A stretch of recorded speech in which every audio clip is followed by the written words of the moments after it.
Hello everyone, welcome back to our third lecture on the Cold War. Today we are going to take a look at the Kennedy administration. Kennedy represented a lot for a lot of different people. We are going to see that he brings a youthful vigor into the presidency and offers hope for a new generation of Americans. We're also going to see the rise of some very scary conflicts under Kennedy's administration, both with the Cuban Missile Crisis, but we're also going to see the first action in Vietnam, which will eventually lead to war there. So let's go ahead and kick this off and talk about the era from Kennedy to Johnson. John F. K., at the time he was elected, was the youngest elected president, also the first Catholic president. Today it doesn't seem to be as big of a deal to most people, but it was a big deal then. In fact, many people did not vote for Kennedy simply because he was a Catholic. He came from a very wealthy background. His father was one of the wealthiest Americans ever, and a lot of his family also went into politics. His brother remained a senator for a very long time, but very long line of Americans that have been very much at the forefront of American news and politics for decades. Now, when Kennedy ran, honestly, no one expected him to win this thing. He was very young. He had just barely served any time as a senator, even at this point. People are saying he's not experienced enough to be president. He is going up against one of the most experienced politicians in U.S. history, and that is Richard Nixon. Now, obviously, Kennedy is going to win this election, and Nixon will become president down the road. But let's talk about why that is. There's a couple unique things that happened in the election of 1960. And if it was just based off of resumes alone, Nixon would have won in a landslide. But there are a couple other factors that, frankly, make the difference in this election. First, and I don't have this in the notes, but first, and we'll talk about it later on in our civil rights unit, but first is Kennedy's appeal to civil rights. In the 1950s, we're seeing increased pressure on segregation, especially as televisions become a major part of people's households. People are seeing images, especially from the Deep South, that are very disturbing. We're having headlines regarding men like Dr. King being arrested in places like Montgomery, Alabama. In fact, that specific event, when Dr. King was arrested, Kennedy actually placed a phone call to his wife and asked her what could be done if there was any, offering their support.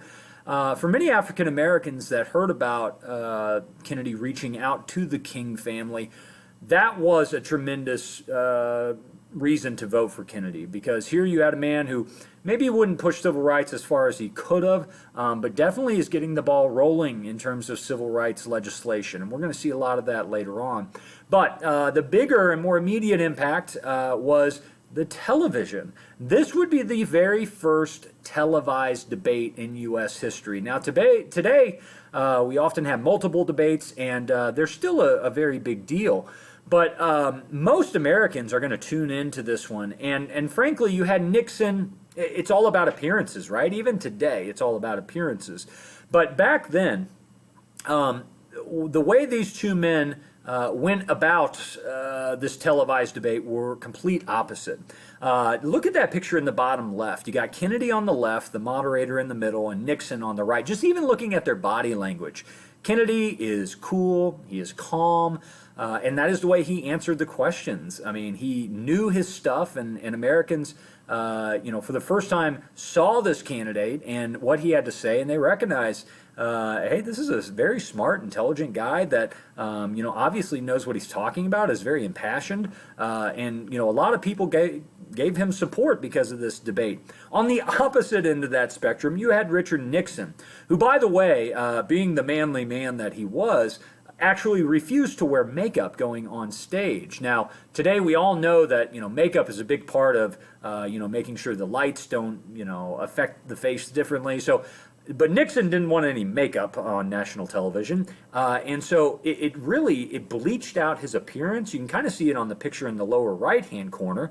He looks almost pure white on stage, whereas Kennedy looks young and youthful and vigorous. But Nixon appeared sweaty He was stumbling over his answers, just looked horrible. Even if you had been watching this debate on mute, you would have known that Kennedy won it hands down. This was an extremely close election, and Kennedy would actually only win 100,000 more votes than Nixon, but he ended up winning more electoral votes, which of course is all that matters. In his inaugural address, Kennedy setting the bar high. He wants to, he recognizes he is young, and he also wants to spur those people. He wants to spur that younger generation to action to help their country. The torch has been passed to a new generation. And after all, those baby boomers who were born in the 50s, they're starting to become of age. They're starting to recognize, they're still quite young, but, we have this generation born immediately after World War II that is starting to get into their teens eventually. They are looking, they looked at Kennedy as a source of, pride that here a young, you think about the last few presidents, right? You got Truman, or Eisenhower, Truman, FDR, and you keep going back, they are all old white guys.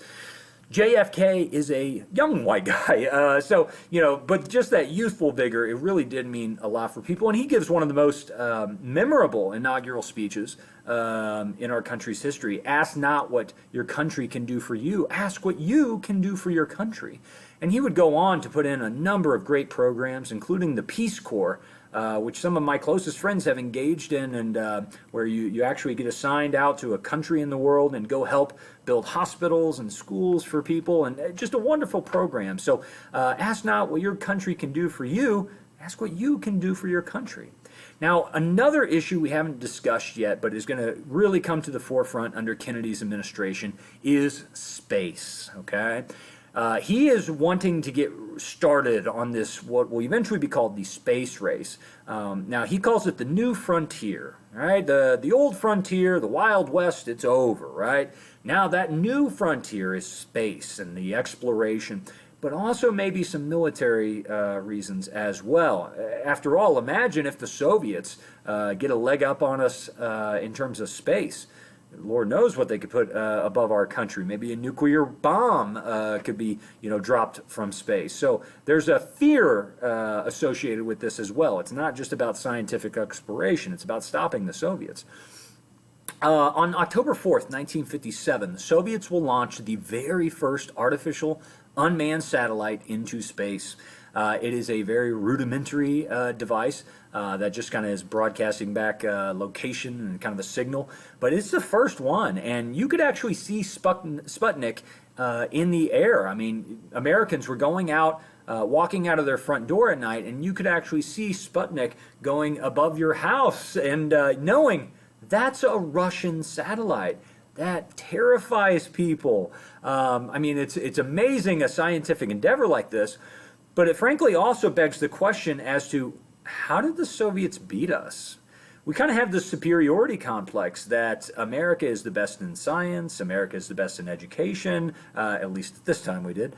And all of a sudden Americans are now in second place in the space race. That is a bad position to be. And the Soviets continue to add excellent technology and scientific endeavors. In fact, they put the first man in orbit in April of 1961. Soviet citizen Yuri Gagarin is going to be sent up, and the first man goes into space, goes into orbit, and successfully returns safely.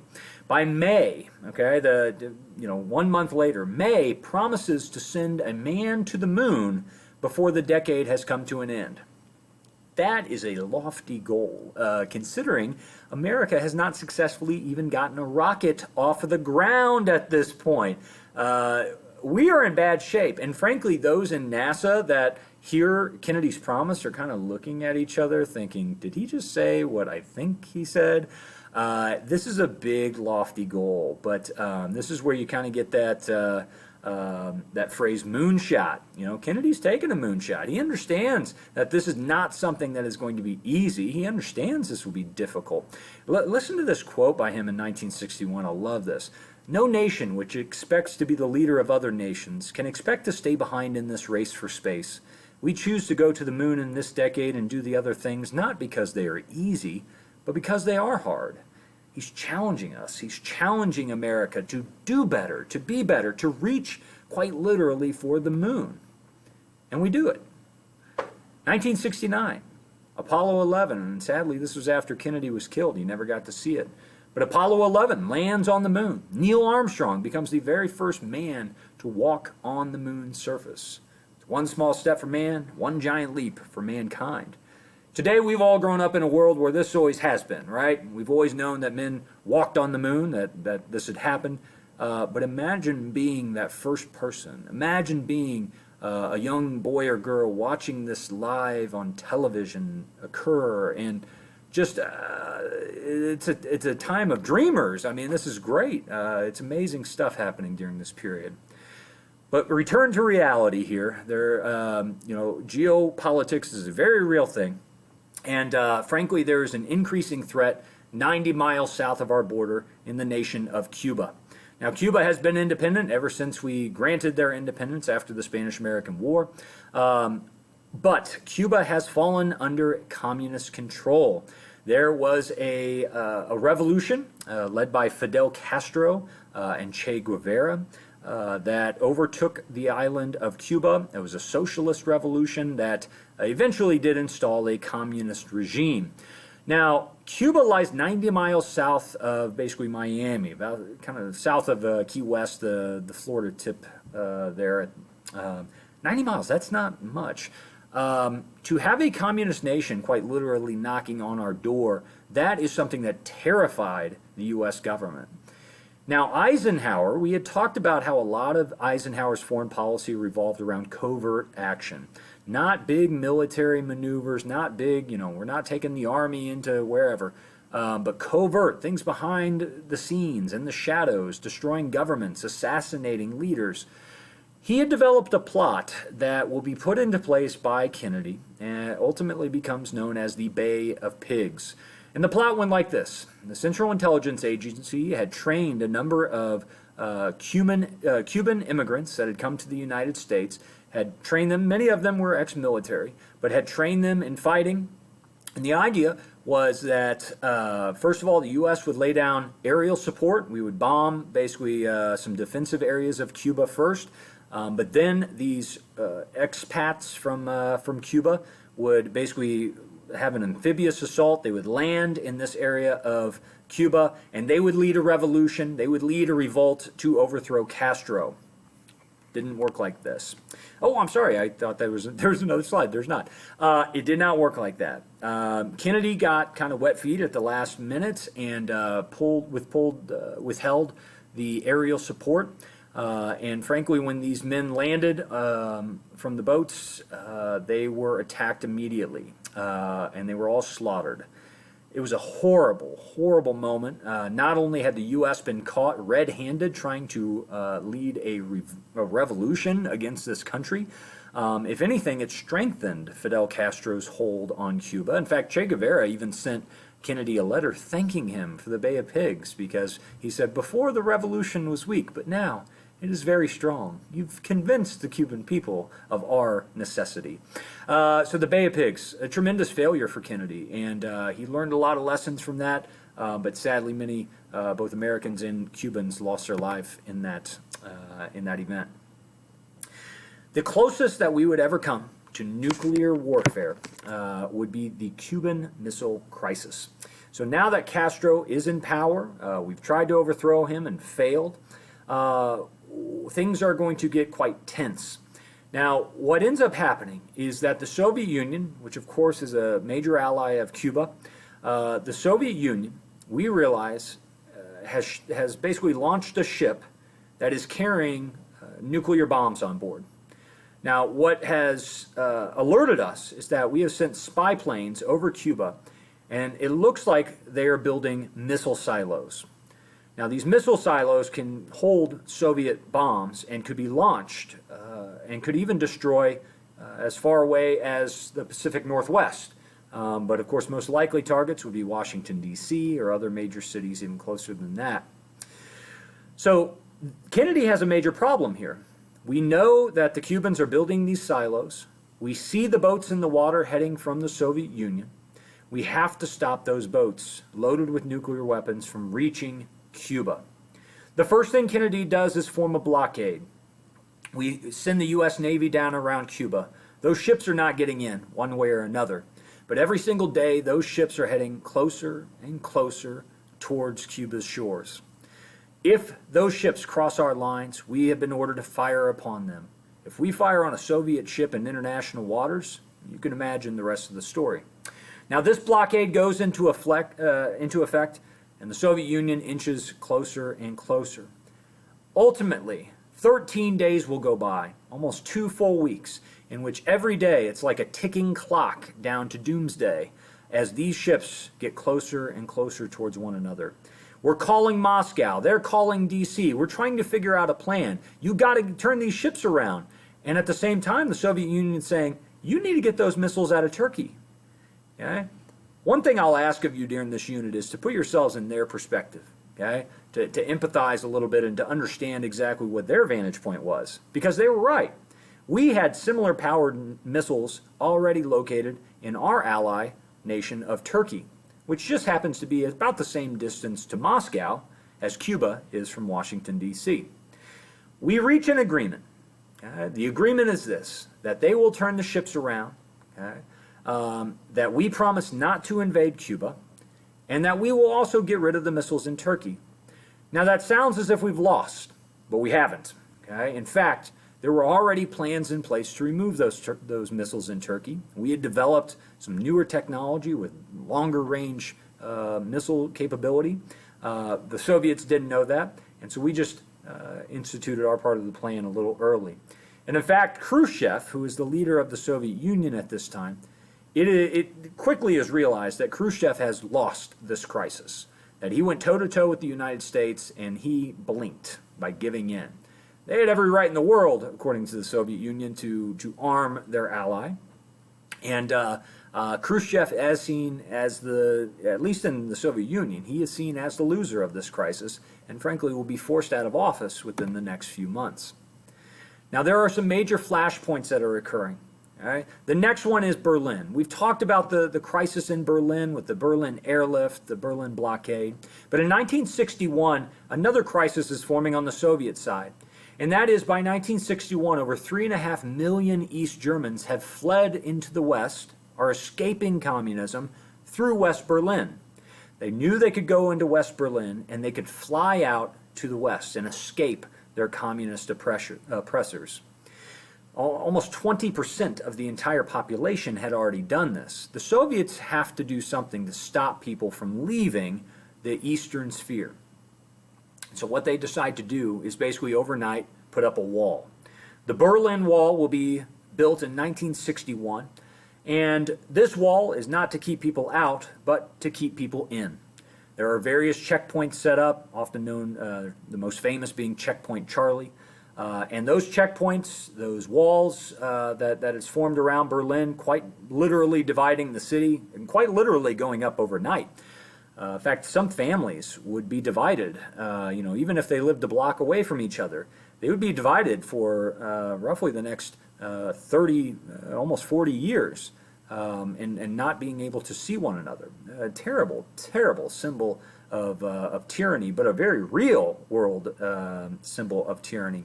Over the years, many people would try to escape. You see the middle picture there of a young East German jumping over the early fence line at one of the checkpoints. He was one of the lucky ones that was able to get out. Many others tried to escape by going over the wall or under the wall. There were even tunnels built. Over 200 people were killed trying to escape Eastern Berlin. And this became such an oppressive symbol that the Soviet Union is making it quite clear, of course, at this point, that this is going to be the state of things moving forward. They're going to do whatever they can to keep people in this wall. November 1989, and I am fast forwarding to the very end of the war, of the Cold War. But in November of 1989, the Berlin Wall would start to be torn down. We'll cover that in a future unit, but it will come to an end after, again, 28 years of existence. Now, we would be remiss if we did not talk about the Kennedy assassination. Now, I hate to spoil this for all of you. I understand that the History Channel has now turned into the Conspiracy Channel with Bigfoot and aliens and all that stuff. I hate that. But I am not a conspiracy theorist. I used to be. When I was a kid, I loved the conspiracy. I read it all up. I loved it. It was just so fascinating. I'm not a conspiracy theorist, though, so I'm sorry to disappoint you on this. So I'm going to approach this from the facts of what have happened, and frankly, you know, from what I've read and studied, the measurements line up, guys. Lee Harvey Oswald killed President Kennedy from the six-story window of the textbook depository building. We'll get there in a second. On November 22nd, 1963, President Kennedy would be shot and killed by a man named Lee Harvey Oswald using a high-powered rifle in Dallas, Texas. Now, the assassination itself just shocked the nation. This is one of those moments that I grew up hearing from my parents where they were when they found out Kennedy had been killed. You know, you can sense, you know, the moment, the gravity of that moment when people who were there and witnessed these kind of things, even on TV, are telling you about them. You can tell that it was a very powerful moment. Never will carry that gravity for yourself. And the same thing about 9/11, right? I grew up during 9/11. I was 18 years old at the time. When I tell my students the stories of 9/11, I can tell it doesn't have the same gravity that it will have for me. Same thing here with Kennedy. It was just a tremendous loss. Now, I'm going to go forward really quick. I'll come back to this slide and we'll talk about how it ends. But I would like to point out a few things. Hey, there's me. I went to this textbook depository building a few years back. Now, I want to focus on the picture on the left, okay? Kennedy, do you see where that white car is traveling from kind of midway up through the picture? There's a car coming through that street light there. That is where the motorcade turned, and they headed directly towards where you're standing. And I guess I should describe my vantage point here. I took this photograph, and I took it, if you look at the photograph on the right, you can actually see in the, what is it, 1, 2, 3, 4, 5, sixth story, I was right, the sixth story there, you can see a little window open in the corner. Now that is where Oswald took his shot, and they've actually closed that off for the public. It's behind glass, you cannot go up to that window. But what I did was actually, after my tour was over, I went to the floor above, and I took a picture directly from the window above that. So what you're seeing in this photograph on the left is the vantage point, albeit just a little bit higher up than what Lee Harvey Oswald would have had that day he took the shot. Now, a lot of these conspiracy theories revolve around the fact that this was almost an impossible shot, even for a trained marksman like Lee Harvey Oswald, which he was. He was in the Army. He attained, I believe, the rank of sharpshooter. I mean, he was very talented in terms of his accuracy. But you can see here that as that car would turn and come towards you in the building, first of all, that would be a clear shot. Lee Harvey Oswald will wait for that motorcade to turn to the left and that off-ramp going off towards the right there. Now note, the tree that's in the way would not have been there in the 1960s. That has grown up much later, so that would not have been blocking his shot.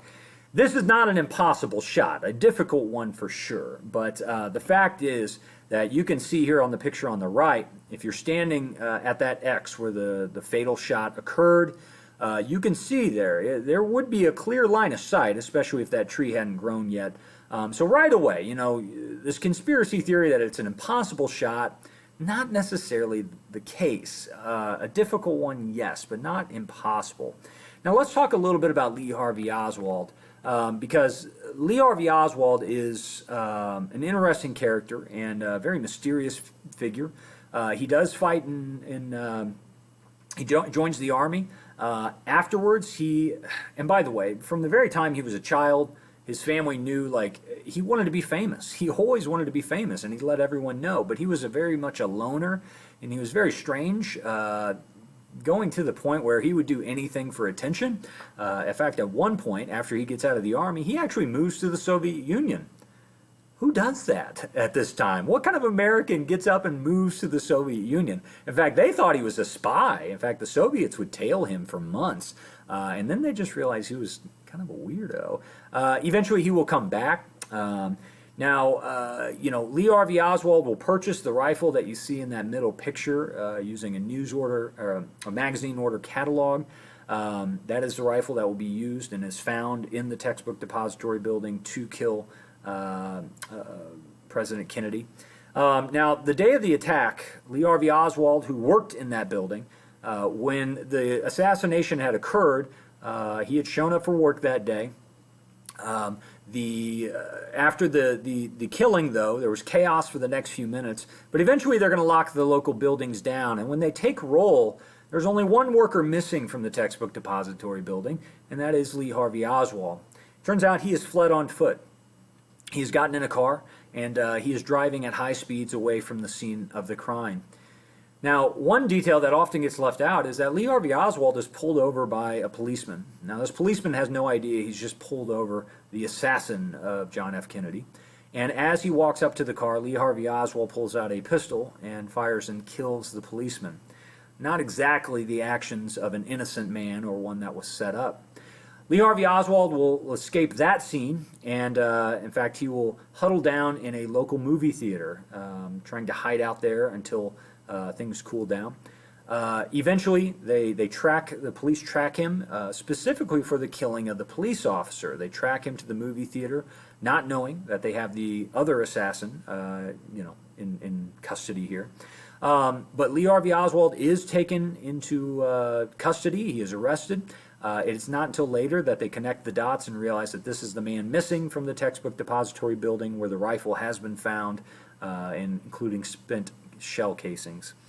Now, what adds a lot of fuel to this fire in terms of conspiracy is that Lee Harvey Oswald himself would actually die within a few weeks of this event, and that is because a local mobster named Jack Ruby would come up to Lee Harvey Oswald as he was being transported from the courtroom back to his jail cell, and he would shoot Lee Harvey Oswald on live television in front of the entire world in the belly.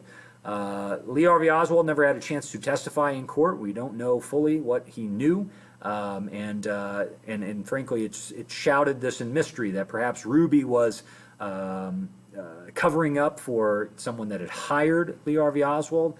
Oswald claimed to be a patsy, that he was doing, he had been set up, basically. There's not necessarily evidence of that, but again, it's often very hard to disprove conspiracies because they're not really based off of fact. They're based off of what could be. Now, these conspiracy theories have evolved, and they began right away. Okay, the CIA. Some people said the CIA were involved. Kennedy had obviously upset Castro with not only assassination attempts, but also trying to overthrow his government. The Russians, of course, were put on on display, thinking maybe it was them. There was actually a commission set up by the government called the Warren Commission, and this would be an investigation into Kennedy's assassination. And what they found was that all signs pointed to Oswald acting alone as the lone gunman. Now, let's talk about why that is. Let's talk about why these conspiracy theories exist, the reasoning there. Listen, this was a tremendous tragedy, and again, one the likes of which we wouldn't really see again until 9/11 in terms of the gravity of the situation. Now, for most Americans, the idea that Lee Harvey Oswald, frankly a crazed man, a loner, a loser, acting alone, could do such tremendous damage to this country and the world, taking down the most powerful man, it doesn't add up. All right, Lee Harvey Oswald's not on the same level as Kennedy. It just doesn't add up. We have to add things to counterbalance, the fact that Lee Harvey Oswald, a nobody, could kill a somebody, the most powerful man in the world. And so we add these shadowy figures. We add these strange situations that, in and of themselves can't be disproven or, maybe a little strange, but they don't prove that there were other shooters or anything. Often at times of tremendous, imbalance, like we have with Oswald on one side and Kennedy on the other. We have to add those things for it to make sense in our mind. And the same thing happened after 9/11. It wasn't a week later that I heard the first conspiracy theories about 9/11. Hey, did you hear, government was behind it? It was an inside job. All those, it's all bogus. But again, the idea that, 11 or 19, I think, hijackers could take over 4 planes at the same time, fly them into buildings, that was too much for people. That this is, that's too much for just 19 people to do. I mean, come on, there had to be a bigger, shadowy figure behind it. Sometimes chaos just simply happens. So it's not a fun way to look at it. I'm sorry, it's not something that's going to sell advertisements on the History Channel, but the fact is that when you really look at the solid details of this case, Oswald acted alone, and the fact is the shooting lanes line up. It's all right there, and I'm sorry to disappoint. I always disappoint freshmen with this story, but it is what it is. Now, the U.S. government was thrown into chaos, and Vice President Johnson was whisked away very rapidly. In fact, in this picture, you can see he is being sworn in on board Air Force One with JFK's wife, Jackie, at his side. In fact, if she were to remove that coat, you would actually see the exact same blood-stained dress that she was wearing at the time of Kennedy's assassination, because she was sitting next to him when he was shot. Now, at this point, Johnson does not know who has done this. He does not know if this is, frankly, the first act of a war. The U.S. had drawn up plans, kind of what-if plans. What if the Soviets attack? What if we attack the Soviets? Some of those plans called for assassinations of high-level people before an all-out world war. So they are getting him out of town to safety, but we were really on alert because we didn't know if this was going to be the start of the next world war. It could be the start of a coup. We don't know. There's a lot of scared people in both the government and civilians. Again, this unit, perhaps more than any other, is defined by fear, constant fear that the communists have infiltrated, that death is right around the corner, and that's a scary way to operate. Ultimately, the Johnson would become president, and he would lead us into one of the most devastating wars that the United States has ever had to suffer through. And next time we get together, we will talk about the Vietnam War. Thanks for paying attention, guys.